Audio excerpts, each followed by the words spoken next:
संबंधित हमने कुछ डेफिनेशंस को डील किया था, जिसमें हमने पॉपुलेशन की डेफिनेशन, कम्युनिटी की डेफिनेशन, इकोसिस्टम की डेफिनेशन और इसके अलावा थोड़ा बहुत हमने फूड चेन और फूड वेब को डिस्कस किया था। लगभग इस चैप्टर में से कुछ चीज़ें तो कट चुकी हैं, लेकिन आपके जो चीज़ आ रही है यहाँ पे पॉपुलेशन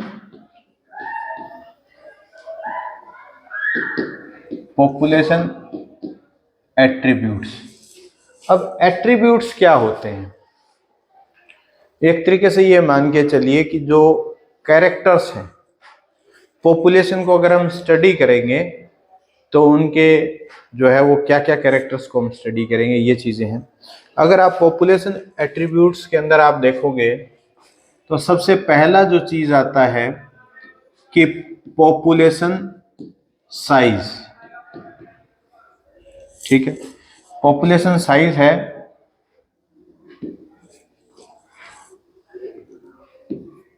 दूसरा जो है, अब पॉपुलेशन साइज को आप सबसे पहले, पॉपुलेशन हमने पढ़ाई था कि किसी एक क्षेत्र विशेष में रहने वाले जीवों की संख्या जो कि एक ही जाति से संबंधित हो, क्या कहलाती है? पॉपुलेशन। अब मान लीजिए अगर आप एरियल व्यू देख रहे हैं, कोई भी ये एरिया है, एक डिफाइन एरिया हो गया, इस एरिया के अंदर पॉपुलेशन रह रही है ए स्पीसीज के, मान लीजिए ये कितने हो गए, 1 2 3 4 5 6 7 और 8, ये 8 अगर 8 हैं तो ये क्या है? Population of species A, population of species A. और वहीं पे ही दूसरी जो प्रजाति है बी, अब ये जो है दूसरी क्या हो जाएगी? Population of B. यहां दो पॉपुलेशन है, एक आप देख रहे हैं ए के इंडिविजुअल्स हैं। आप इनका अगर अध्ययन करके मान लो एक को आपने नीम मान लिया, नीम, तो वो नीम के पेड़ों की पॉपुलेशन हो गई इतनी, ठीक है। बी को आपने बरगद मान लिया, पीपल मान लिया, तो वो इनके पेड़ों की पॉपुलेशन होगी। दोनों अलग अलग स्पीसीज हैं, तो ये दोनों पॉपुलेशन। इसी तरीके से एनिमल स्पीसीज भी होगी, दूसरे प्लांट्स की स्पीसीज भी होगी। तो अगर एक जगह बहुत सारी पॉपुलेशन इकट्ठी हैं तो उसे हम क्या कहते हैं? कम्युनिटी, ठीक है। और कम्युनिटी क्योंकि अकेला एग्जिस्टेंस संभव नहीं है, तो जो कुछ एबायोटिक फैक्टर्स भी जो होते हैं, वाटर है, एयर है, टेम्परेचर है, ये सारे फैक्टर्स मिलाकर के क्या निर्माण करते हैं? Ecosystem. Community along with its abiotic factors is known as ecosystem. अब 3 डेफिनेशंस आपको क्लियर है?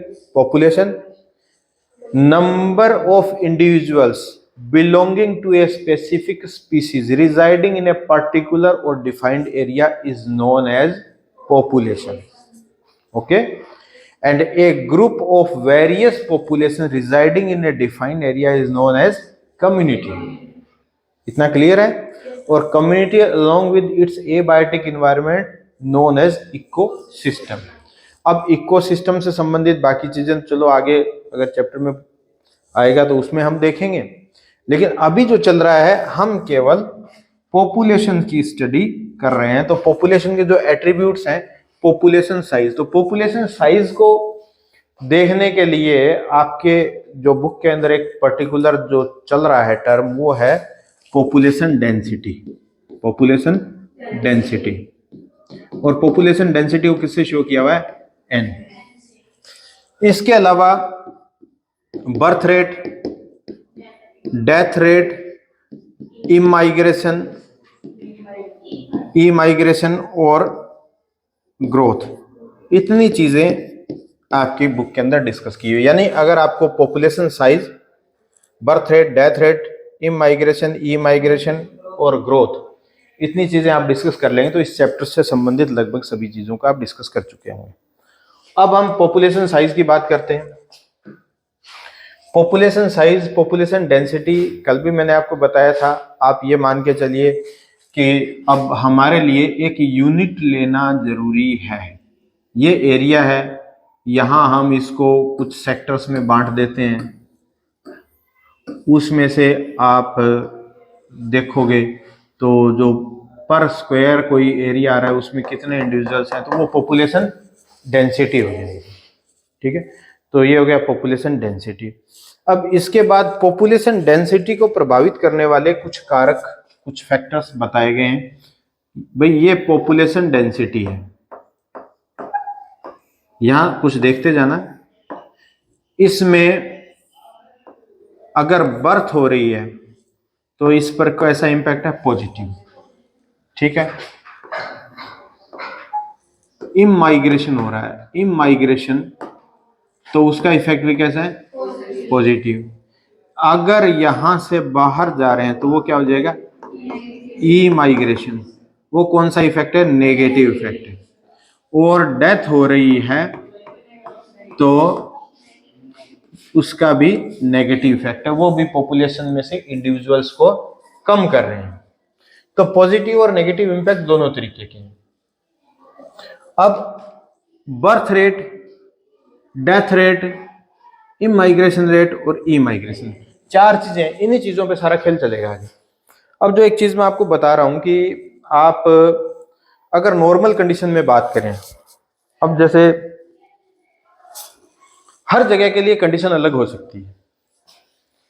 अगर ये आपका गांव है, इस गांव के अंदर जो पॉपुलेशन के अंदर इंक्रीज हो रहा है तो वो केवल बर्थ रेट के कारण हो रहा है, और जो डिक्रीज हो रहा है वो डेथ रेट के कारण हो रहा है।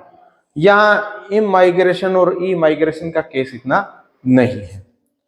और यही स्थिति जो है अगर हम चलते हैं किसी बड़ी सिटी के अंदर, तो बड़ी सिटी के अंदर डेथ रेट, बर्थ रेट के अलावा इमाइग्रेट्स और ई माइग्रेट्स की संख्या भी ज्यादा होती है, क्योंकि बड़ा शहर है, रहने वाले कर्मचारी भी ज्यादा होंगे, कुछ लोग वहां के रहने लगेंगे, कुछ का वहां से जाने का होगा तो वहां से जाएंगे, कुछ लोग बाहर विदेशों में जाते हैं, कुछ विदेशों से आके वहां अपना काम करते हैं, तो वहां ये सारे फैक्टर काम करते हैं।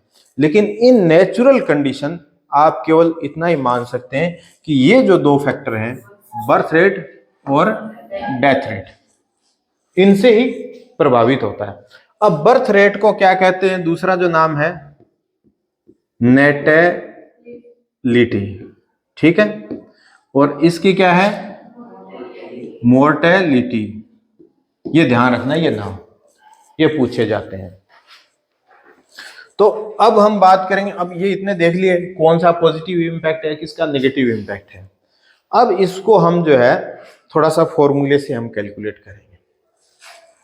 अब पहली चीज, हम जनरली अगर हम बात कर रहे हैं, आपके यहाँ ना 3-4 टाइप के फॉर्मूलाज आएंगे। पहला, ये गौर कर लेना बेटा, nt+1 इज इक्वल टू, ये कितना आता है, n0 plus birth rate plus immigrants, और जो कम होने वाले फैक्टर हैं death rate plus emigration. ठीक है, अब इतना आ गया ना।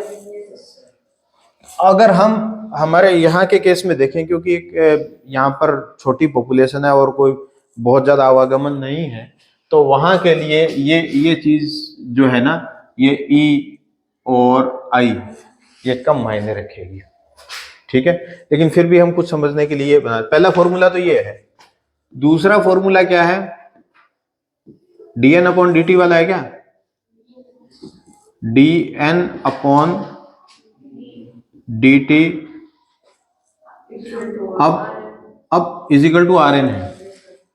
अब हमने ये मान लिया कि ये इमाइग्रेंट और ई माइग्रेंट्स को हमने नेग्लिजिबल मान लिया, तो अब बर्थ रेट से तो बच्चे पैदा होंगे और जनसंख्या बढ़ेगी, और डेथ रेट से घटेगी, तो ये आ गया।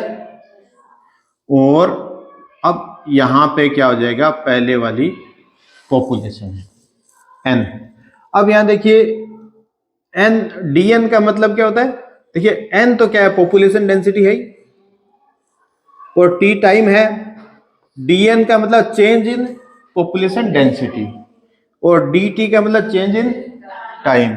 ये क्या है, बर्थ रेट है, और ये क्या है, डेथ रेट है। अभी एक एग्जांपल से समझते हैं, एक बहुत आसान सी चीज है। मान लीजिए, अब आपकी बुक में भी एग्जांपल दिए हुए हैं।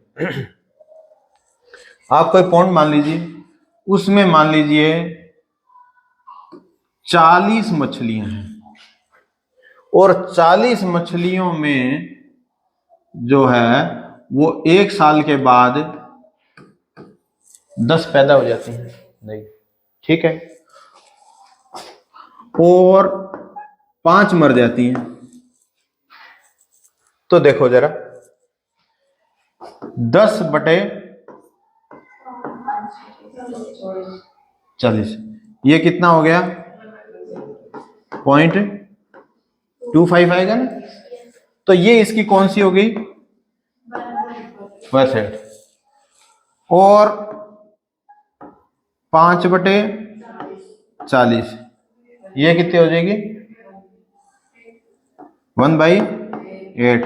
ये कोई कितना आ जाएगा,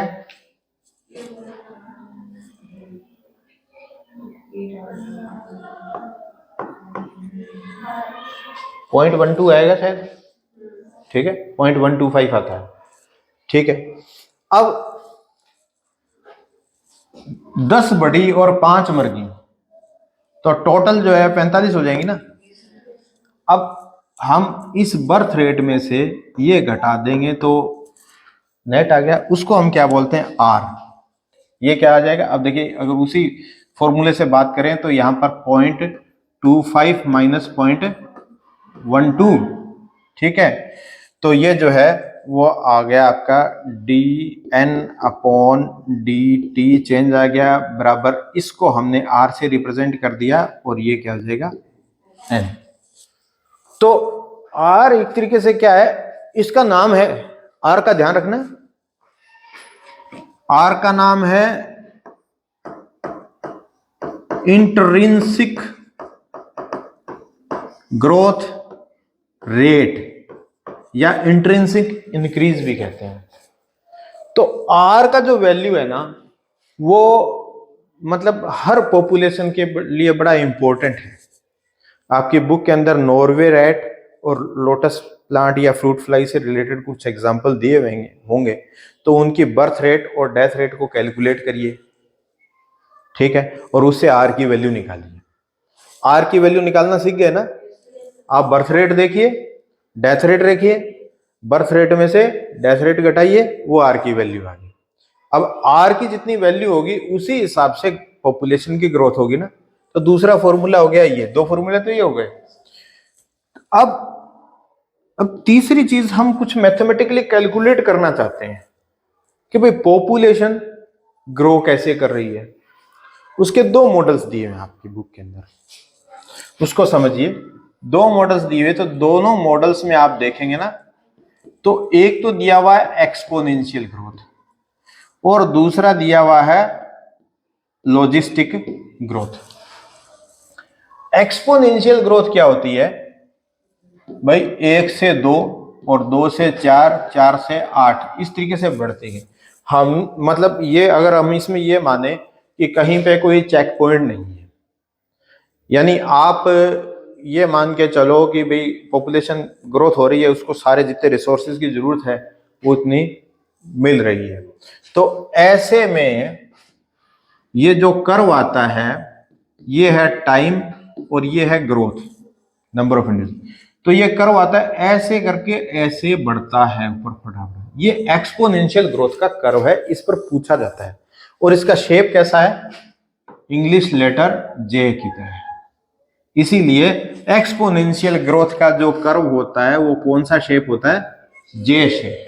तो इस पे भी आपके क्वेश्चंस आते हैं कि जे shaped growth curve represents the exponential growth. Okay.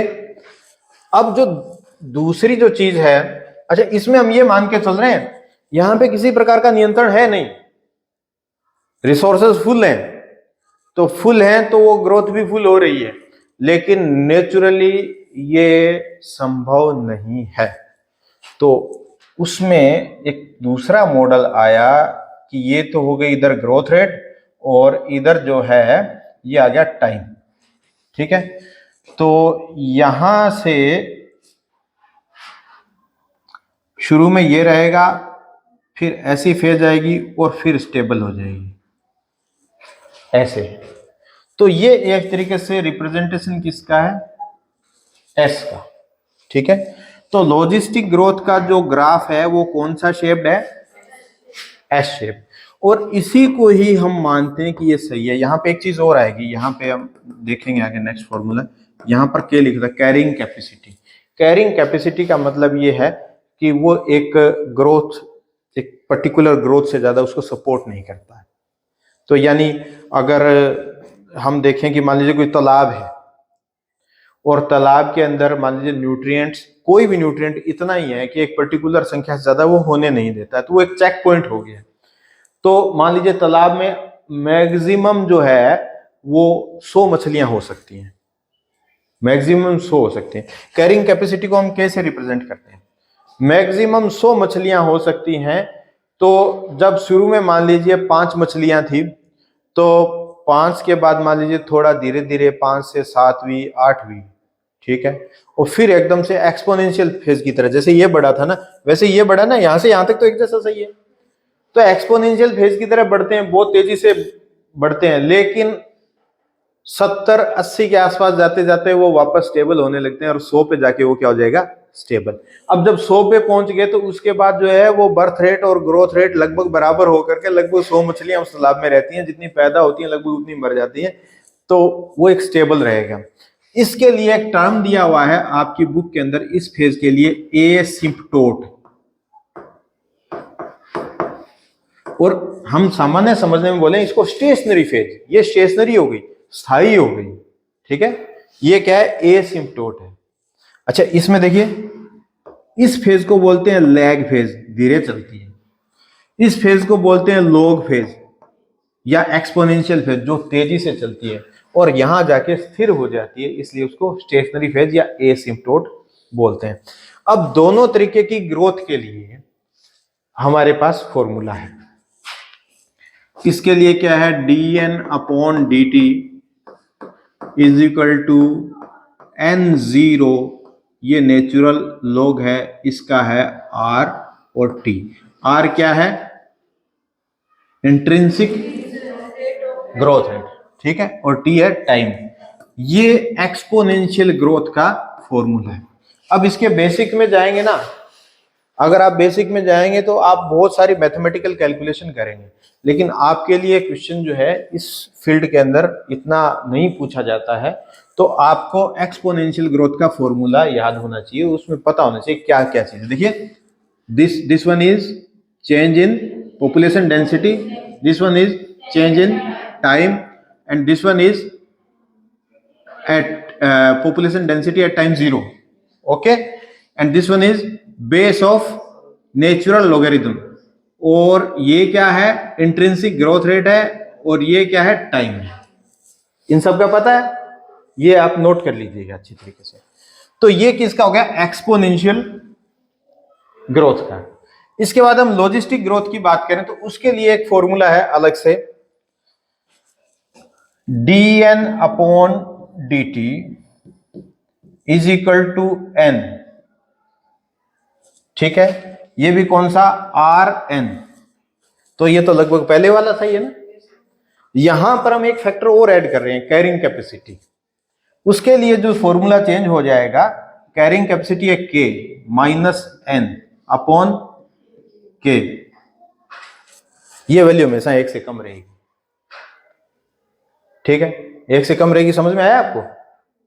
देखिए कैरिंग कैपेसिटी, अभी हम तालाब की बात कर रहे थे, 100 मछलियां हैं, तो कैरिंग कैपेसिटी उसकी क्या होगी, 100। अब प्रेजेंट में मान लीजिए 50 मछली है, तो 100 माइनस 50 बटे 100, इसकी वैल्यू तो 1 से कम रहेगी रहेगी, ठीक है। ये 0 होगा तो भी 1 रहेगी, और अगर ये 1 हो गया तो भी 1 से कम हो गई, तो ये वैल्यू 1 से कम रहेगी। ये किसका फॉर्मूला है, लॉजिस्टिक ग्रोथ का। यहां ये क्या है, change in density, change in time, ये क्या है, इंट्रिंसिक ग्रोथ रेट, ये पॉपुलेशन डेंसिटी, के क्या है कैरिंग कैपेसिटी, या फिर पॉपुलेशन डेंसिटी और ये कैरिंग कैपेसिटी। ठीक है, तो ये एक तरीके से आपकी बुक में दिए हुए पॉपुलेशन के एट्रीब्यूट्स हैं। हमने क्या देखा, आप देखिए, हमने देखा पॉपुलेशन डेंसिटी, और पॉपुलेशन डेंसिटी को कौन कौन सी चीज प्रभावित कर रही है, birth rate, growth rate, immigration, emigration, ये सब। ठीक है, उसके बाद हमने देखा कि हम इसको मैथमेटिकली रिप्रेजेंट कैसे करें ग्रोथ, किसी टाइम टी पे कोई है तो उसके बाद जैसे ही टाइम बढ़ेगा तो उसमें ग्रोथ क्या होगी, तो हमने एक नंबर फॉर्मूला दिया था। उसके बाद हमने दूसरा फॉर्मूला दिया था कि हम अगर हम माने कि जो है वो ग्रोथ के अंदर इम माइग्रेशन और ई माइग्रेशन ज्यादा कोई रोल प्ले नहीं कर रहे हैं, तो dn/dt इक्वल टू rn हमारा फॉर्मूला आया, और r को हमने इंट्रिंसिक ग्रोथ रेट बोला। ये नॉर्मली हम कैलकुलेट करते हैं किसी भी जगह के लिए, किसी भी देश के लिए, ताकि उसकी प्लानिंग आगे ढंग से की जा सके। ये चीज हो गई। और इसके बाद हमने ग्रोथ के जो पैटर्न देखे, उस पैटर्न के अंदर 3 नंबर फॉर्मूला हमारा ये आया पॉपुलेशन एक्सपोनेंशियल ग्रोथ का, और उसका शेप कैसा होता है, जे शेप। और नेक्स्ट जो हमने लॉजिस्टिक जो ग्रोथ देखी, जिसको हम सही मानते हैं कि भी इसी का ही हम प्रयोग करते हैं ज्यादातर, तो उसके लिए जो फॉर्मूला है वो 4 नंबर फॉर्मूला है, ये वाला। ओके, यहां तक कोई कंफ्यूजन? कोई कंफ्यूजन नहीं। एक एट्रीब्यूट और दिया हुआ है आपकी एनसीईआरटी की बुक के अंदर, वो है एज डिस्ट्रीब्यूशन। अब कोई भी पॉपुलेशन है, वो पॉपुलेशन का कैसा स्वभाव है, उसकी ग्रोथ का कैसा है, वो उसके एज ग्रुप्स के अकॉर्डिंग डिपेंड करता है। अगर हम ह्यूमन बीइंग की माने तो लगभग 14-15 साल तक वो क्या होते हैं, प्री रिप्रोडक्टिव। उसमें रिप्रोडक्टिव सिस्टम से संबंधित सभी चीजें विकसित नहीं होती, यानी वो रिप्रोडक्शन सही ढंग से नहीं कर सकता है 14-15 साल से पहले। ठीक है, उसके बाद 14-15 साल से लेकर के लगभग 45-46 ईयर्स तक क्या है, वो रिप्रोडक्टिव एज है, और उसके बाद फिर पोस्ट रिप्रोडक्टिव है। तो किसी भी पॉपुलेशन को देखेंगे तो हमें 3 प्रकार के सिचुएशंस हो सकते हैं कि ये प्री रिप्रोडक्टिव है, प्री रिप्रोडक्टिव के बाद ये रिप्रोडक्टिव है, और रिप्रोडक्टिव के बाद ये पोस्ट रिप्रोडक्टिव है। अगर ऐसी स्थिति है तो उसको हम बोलेंगे एक्सपेंडिंग पॉपुलेशन, वो बढ़ रही है। ठीक है, और अगर ऐसा है कि ये जो है वो प्री रिप्रोडक्टिव है, और ये जो है रिप्रोडक्टिव है, और ये पोस्ट रिप्रोडक्टिव है, ये क्या हो जाएगा, स्टेबल। और अगर ऐसा है